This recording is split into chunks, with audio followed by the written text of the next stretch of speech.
ప్రభువునందు ప్రియ దేవుని బిడ్డలారా, బాగున్నారా? ఈ ఉదయకాల సమయంలో ప్రభు అయిన యేసుక్రీస్తు నామములో మీ అందరికి కూడా ప్రత్యేకమైన వందనాలు, శుభాలు తెలియచేస్తున్నాం. మా అనుదిన ప్రార్థన కార్యక్రమం ద్వారా ఈ రీతిగా మిమ్మల్ని కలుసుకోవడానికి దేవుడు కృప ఇచ్చారు. మరి ఈ ఉదయకాల సమయంలో దేవుని మాటలు చదువుకుందాం.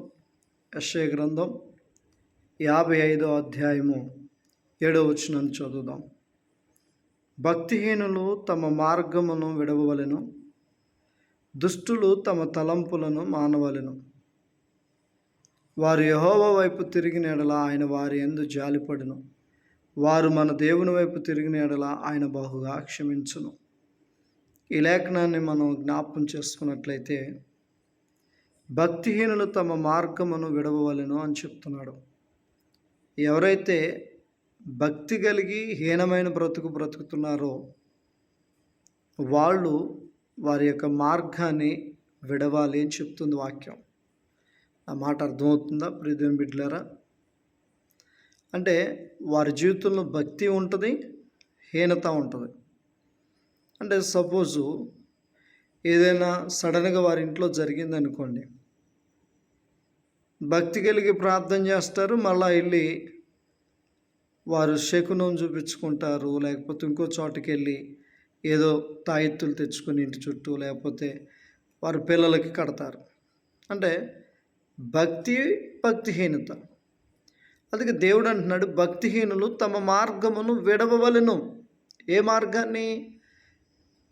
భక్తి చూపిస్తూ మళ్ళీ భక్తిహీనమైన పనులు చేస్తున్నారు కదా. భక్తి చూపిస్తూ భక్తిహీనమైన పనులు చూపిస్తున్నారు కదా, వాళ్ళ మార్గాలు విడవాలి. రాత్రిపూట ప్రార్థన చేసుకుని పడుకుంటారు, మళ్ళీ గుమ్మములో చెప్పులేస్తారు, చీపుర్లు వేస్తారు. ఎందుకంటే సాతాను వస్తుందేమని, పిల్లల్ని గలిబిలి చేస్తుందేమని. చూసారా? అదే భక్తిహీనులు, వారి మార్గం విడవాలి. దేవుని సన్నిధిలో ఉంటే దేవుని సన్నిధిలో ఉండు, లేదంటే లోకంలో ఉండు. అందుకనే ఉంటే వెచ్చగా ఉండు, లేకపోతే చల్లగా ఉండు అని చెప్పాడు.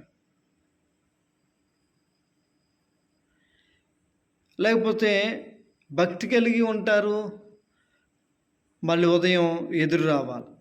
ఇట్లా వెళ్తుంటే పిల్లలకి, భర్తకి ఎదురు రావాలి. ఇది హీనత. ఎదురు రావాల్సింది ఎవరు? దేవుడు మనకు ఎదురుగా ఉండాలి, మన ముందు ఆయన నడవాలి.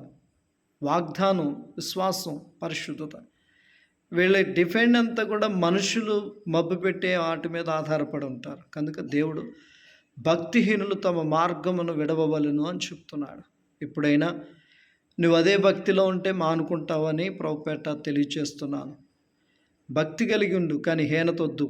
ప్రార్థనా జీవితాన్ని కలిగి ఉండు, దేవుడి కార్యం చేస్తాడు. కళ్ళు మూసుకుందాం, ప్రార్థన చేసుకుందాం.